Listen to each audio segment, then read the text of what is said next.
Hello, hi guys! Magandang hapon sa inyo lahat. This is Shiva Masagari Channel, a faith healer o Zamatarder. So ngayong hapon, natutigan natin ang sabihin sa inyo ng ating mga gabay. This is a weekly gabay for the month of November. November 1 hanggang November 7 for the sign of Aries. So Aries, welcome to my channel. Ano kayang messages, advices, and spirit guides ang ating masasagap for today's video? Kanorma kayang energy or kaganapan sa buhay ng mga Aries signs ang ating mga hagilap. So guys, this reading is a general reading lamang, hindi lahat makaka-resonate. Kunin lamang pa makaka-relate sa inyo and comment down below kung kaninong energy ang ating nasagap. And of course, don't forget to like and subscribe my channel. And hit notification bell for more videos update. And of course, maraming salamat sa walang sawang pagsuporta sa aking channel, lalo-lalo na hindi nag-escape ng ads. Naway pagpalain kayo ng Diyos at may kapasiksik tigdig nag-uumapaw o manumbalik sa inyong biyaya. So guys, kumapit-kapit ka na natin na mensahe sa iyo ng ating mga gabay.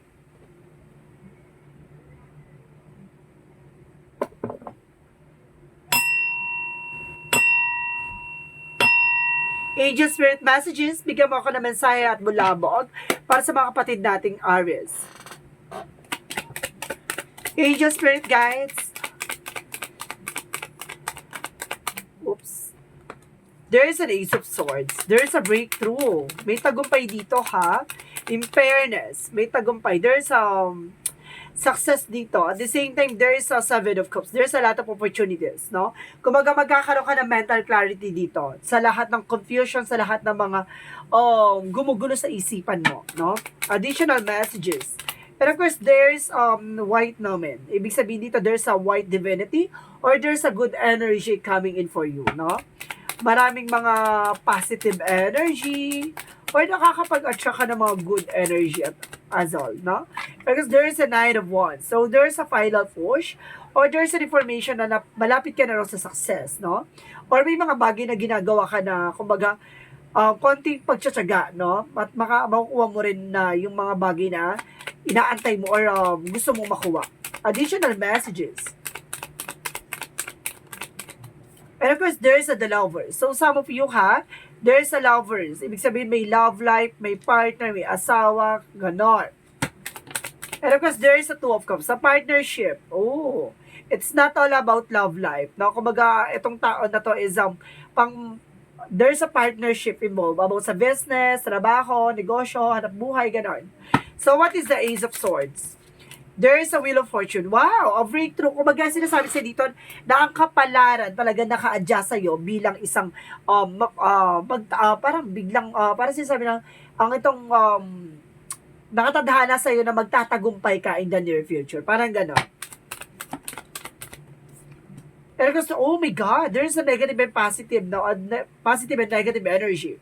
So, ibig sabihin talaga may confusion, no? May gumugulo sa isipan mo by toxicities or by negative energy. So, some of you guys, parang nakakaramdam ka ng, kawalan ng kumpiyansa or something na negative thoughts or negative attitudes or something na, kumbaga, baka meron ka dito, kumbaga, nawawala ka ng discipline or something na nawawalan ka ng control, no? Parang nagkakaroon ka ng, kumbaga tumataas ang ego mo at the same time. Parang ganon. Or pride.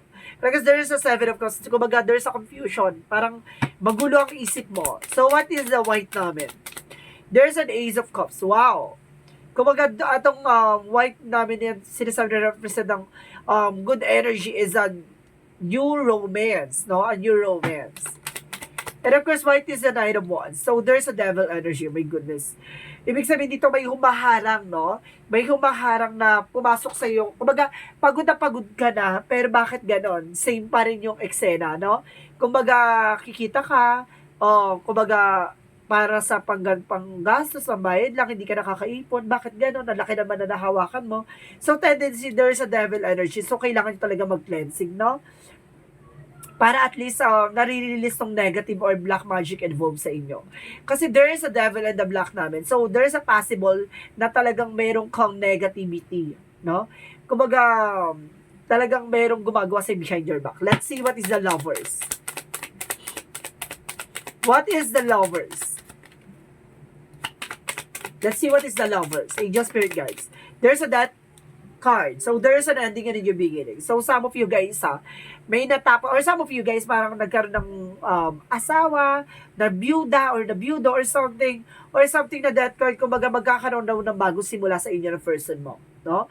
A transformation. Kumbaga maraming pagsubok na pinagdaanan. So, let's see what is the Two of Cups.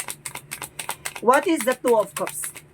And of course, there's an Empress card, a revert, no? A renewal. So, ibig sabihin dito parang magkakaroon kayo ulit ng panibagong, kumbaga, panimula ulit na inyong person, no? Kumbaga, magbibuild kayo ng partnership talaga. Or there's a heart-to-heart talk, no? So, let's see what is the Ace of Swords and the Wheel of Fortune. What is the Ace of Swords and the Wheel of Fortune? There's a Ten of Swords, no? Mag-ingat ka lang, no? Sa buhay na ginagalawan mo, maraming traidor, no? Maraming mga backstabbing, no? Mag-ingat ka.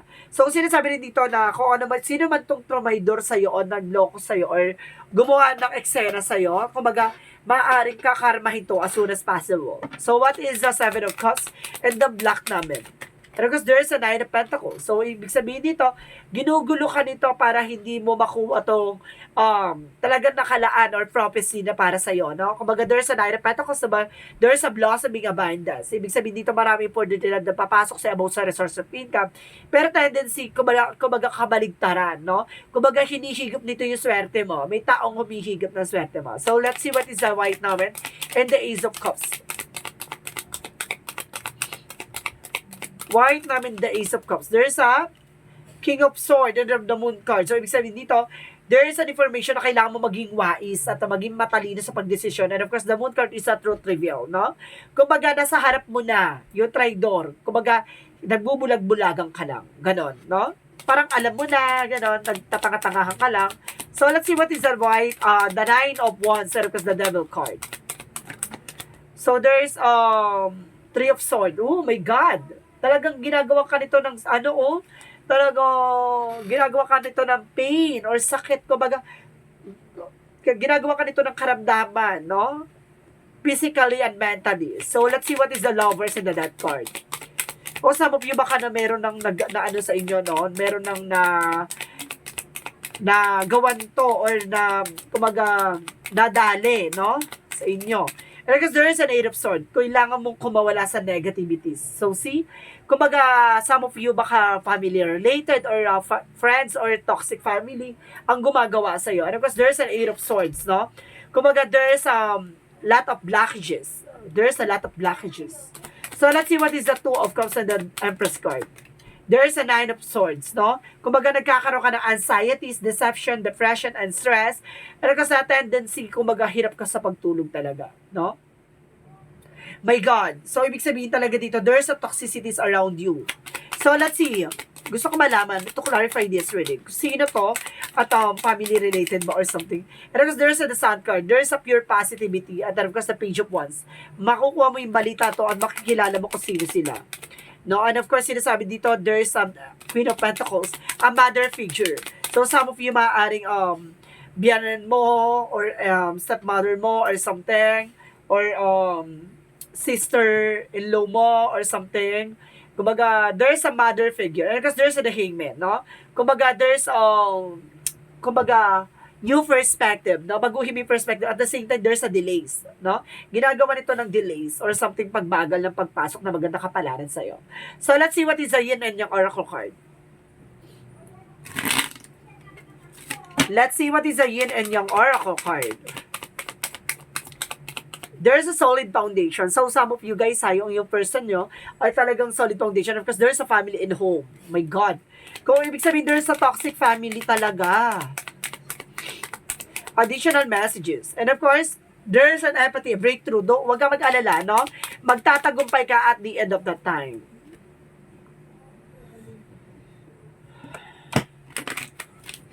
Let's see what is the Love Oracle card. There's a Grim Reaper. Kumbaga, there's a growth and transform your life, no? And of course, there's a Butterfly. Kumbaga, healing the inner child. So, some of you guys, kumbaga, hindi ata to, kumbaga, relationship evolving, no? The Snake, may ahas talaga, no? There's a family-related, toxic family to. Toxic family to, malamang. There's a snake.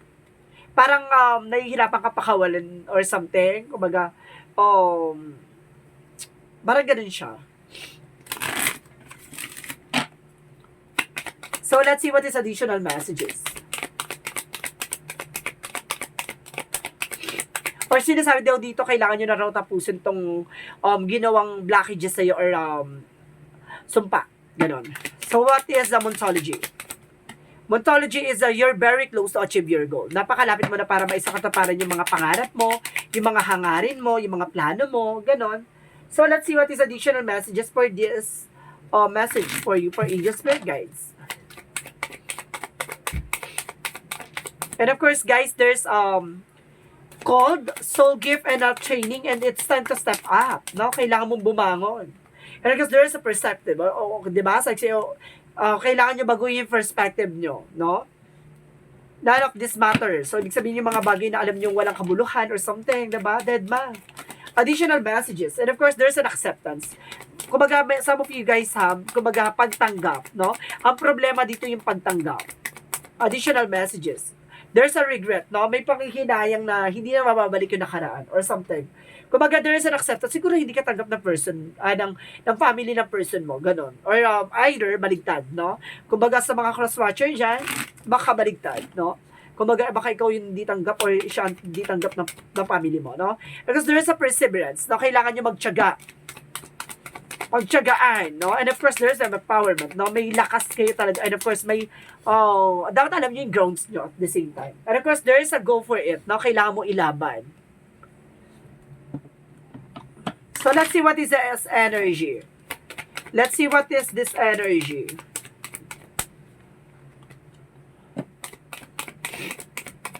Let's see what is this energy. There's a yin and yang. So, some of you, there's a positive and negative energy dito. And of course, there's a healer of the ages. So, some of you, papagaling ka daw sa lahat ng uri ng karamdaman, no? In all aspect, in all the factors. And of course, Goddess of the Moon. There's a truth reveal, no? Maraming matutuklasan at malalaman. Oh my God! There's a deceit. May makukulam talaga. My goodness. Oh my goodness. Kumbaga, hindi mo in-expect na makikilala mo pala yung taong gumagawa, no? Hindi mo in-expect na siya pala ang gagawa sa inyo. Ganon. Additional messages.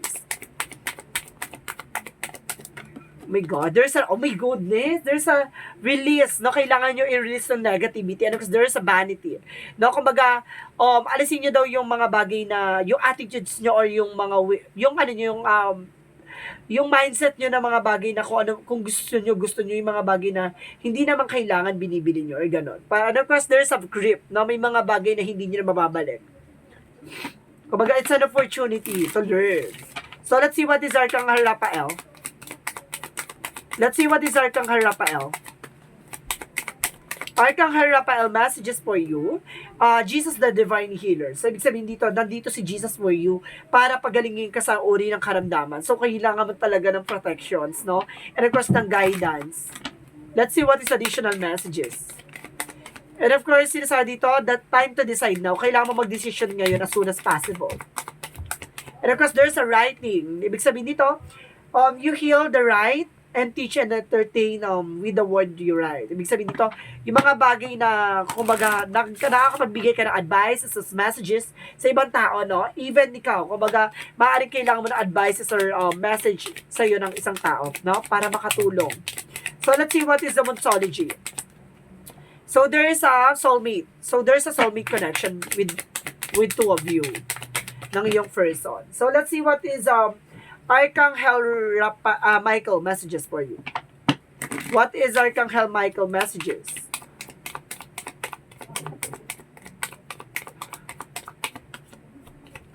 Let's see what is Archangel Michael messages.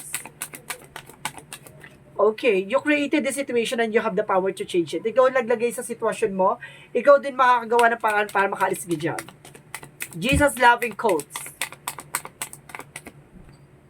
So, sinasabi dito, do shall love the Lord your God with all your heart, with all your soul, with all your mind. So, ibig sabihin dito, kumbaga, siguro para sinasabi na gawin niyo sentro si God, no? Kumbaga, sa puso, sa isip, sa salita, at sa gawa, no? So, let's see what is the angel's number. Angel's number represent the 24. I am generous. So, sinasabi dito, you have a heart of gold and are very skilled in maintaining balance, stable relationship, and you are loyal to your loved ones and are able to be the nurturer, protector, and provider at all once. So, ibig sabihin dito na you are being also a generous to your person. No? Kumbaga, protector ka, and of course, you are also a guider, and of course, a provider sa person mo, sa family mo, no? What is the messages of life? What is the messages of life? A gift of life. So, sinasabi sa'yo dito, guys, each day life offers me abundance, proof that universe love me. Every day God sends angelic to help me. Today I receive an angelic message. It may come from someone with whom I speak or from words that I read. I listen closely as this message is a divine gift meant to help me make my way in love and maintain my spiritual strength. Ibig sabihin dito, kumbaga, you are also a gifted, no? Yung buhay na pinagkaloob sa'yo, mayroong reason niya. And of course, there's a purpose, no? Kumbaga, there's a challenges and of course, there's an experiences na nararanasan mo na kailangan mong mag-take ng action. No, kumbaga, lahat ng mga nangyari sa buhay mo ay may ibig sabihin at may kahulugan. So, you need to protect your power, you need to protect yourself, either your family, and of course, your loved ones. So, guys, this is a weekly gabay for the month of November 1 hanggang November 7 for the sign of Aries. So, maraming salamat, Aries, for this wonderful reading. And of course, maraming salamat sa walang sawang pagsuporta sa aking channel. Lalo na hindi nag-skip ng ads. So, may pagpalain kayo ng Diyos at may kapasiksik ng diglago umapaw man ang balik sa inyong biyaya. At maraming salamat po and see you in the next video. Bye-bye and babush!